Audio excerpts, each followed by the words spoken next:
À l'aube de notre civilisation, dans la Grèce antique, les astronomes observaient des objets se déplaçant à travers le ciel nocturne.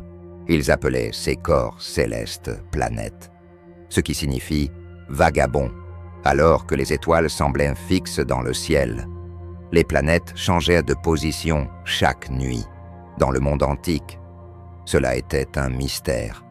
Mais avec le temps, il est devenu clair que ces planètes se déplaçaient dans leur propre orbite autour du Soleil. Au fil du temps, de nouvelles découvertes ont émergé qui ont fourni plus d'informations sur notre foyer, le système solaire, au milieu des années 1970.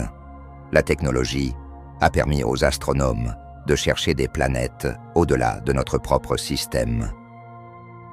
Pendant longtemps, toutes ces exoplanètes ont été découvertes à côté de leurs étoiles, ce qui rendait ces systèmes similaires aux nôtres.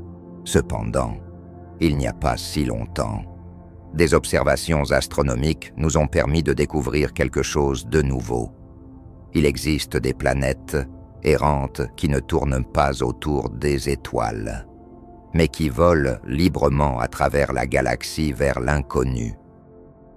De telles planètes ont été observées en direction du centre de la Voie lactée, et leur masse est comparable à celle de Jupiter, ce qui signifie qu'elles sont des géantes gazeuses.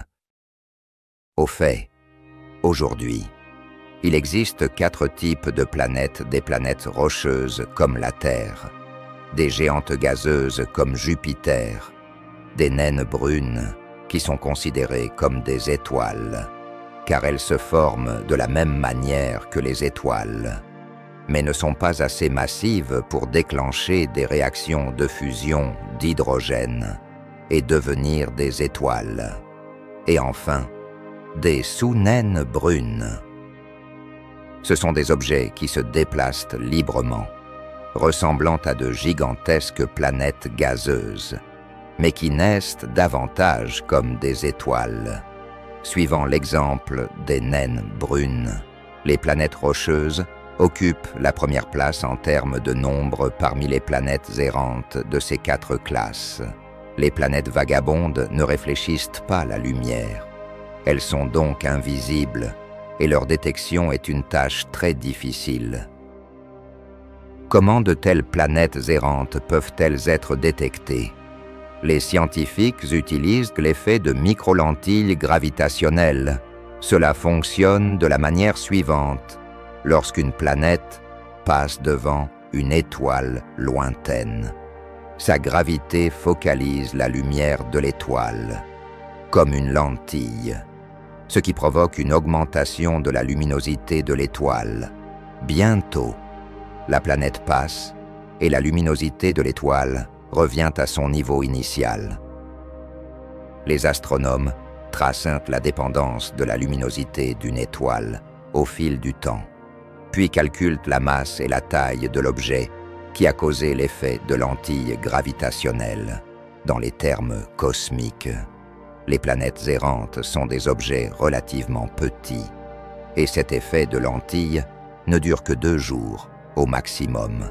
Pendant ce temps, de nombreuses images sont prises pour suivre les changements de luminosité de l'étoile.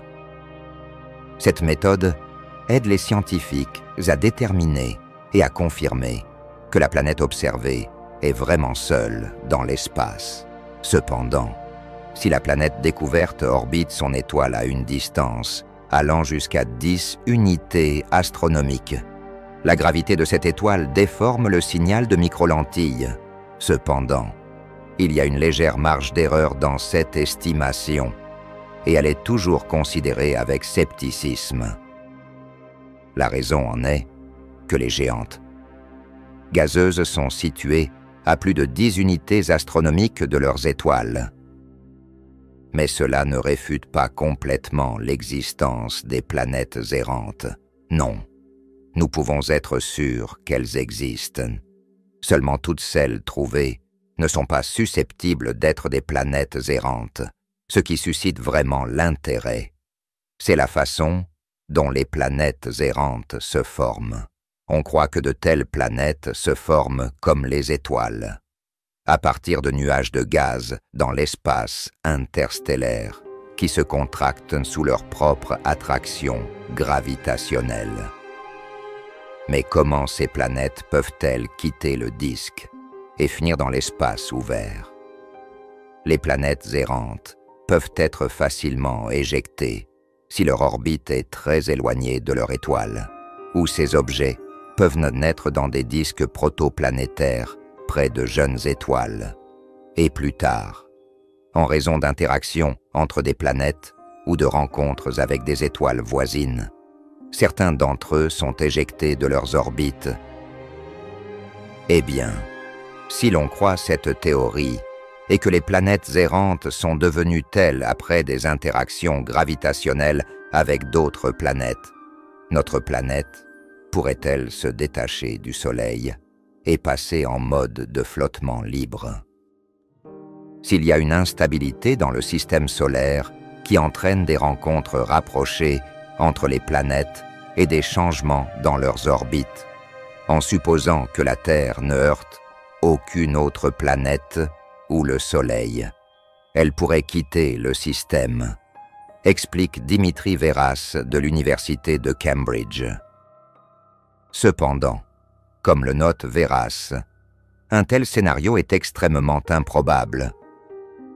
Mais disons que cet effondrement s'est produit exactement dans notre système solaire. L'humanité pourrait-elle survivre dans des conditions de vol libre dans l'espace interstellaire?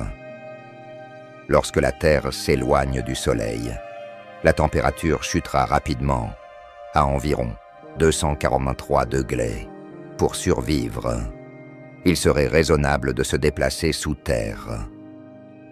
L'énergie géothermique peut être utilisée pour le chauffage, la production d'électricité et l'alimentation en énergie des lampes ultraviolettes pour la culture des plantes.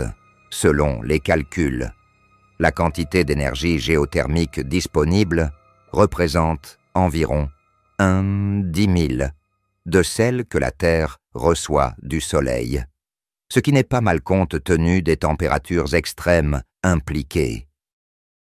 Bien sûr, il ne sera pas possible de sauver toute la population de la Terre, et le nombre de personnes sera réduit de centaines de milliers. Cependant, ce sera toujours une planète vivante se précipitant dans les profondeurs de l'espace, vers l'inconnu. Eh bien, ce scénario n'est pas si mal. Cela nous rappelle les films de science-fiction hollywoodiens, n'est-ce pas? Mais il y a un résultat plus dangereux. Étant donné que l'espace est rempli de planètes flottantes libres, pourquoi l'une d'entre elles ne viendrait-elle pas vers nous en volant? Il est tout à fait possible qu'une des planètes errantes passera à proximité ou traversera notre système solaire. Un tel visiteur causera des perturbations importantes dans les comètes du nuage d'Oort et entraînera des collisions mortelles de comètes avec la Terre. À ce moment-là, il sera peu probable de se cacher, mais pour l'instant, il n'y a pas de telle menace. Cependant, en 1999, il y avait des rapports selon lesquels l'étoile Gliese 710 de la constellation de la queue du serpent s'approchait de nous. Actuellement, elle se trouve à 63 années-lumière de nous, mais dans 1 million d'années environ, cette étoile passera près du système solaire, et alors, le flux de comètes s'intensifiera. Mais je pense qu'à ce moment-là, soit il n'y aura plus de vie sur Terre, soit les technologies de l'époque pourront facilement résister à une telle menace. Au fait, nous faisons du bon travail ici. Pourquoi imaginer à quel point nos descendants seront reconnaissants envers nous? Car nous pensons déjà à leur avenir et à la réflexion des menaces cosmiques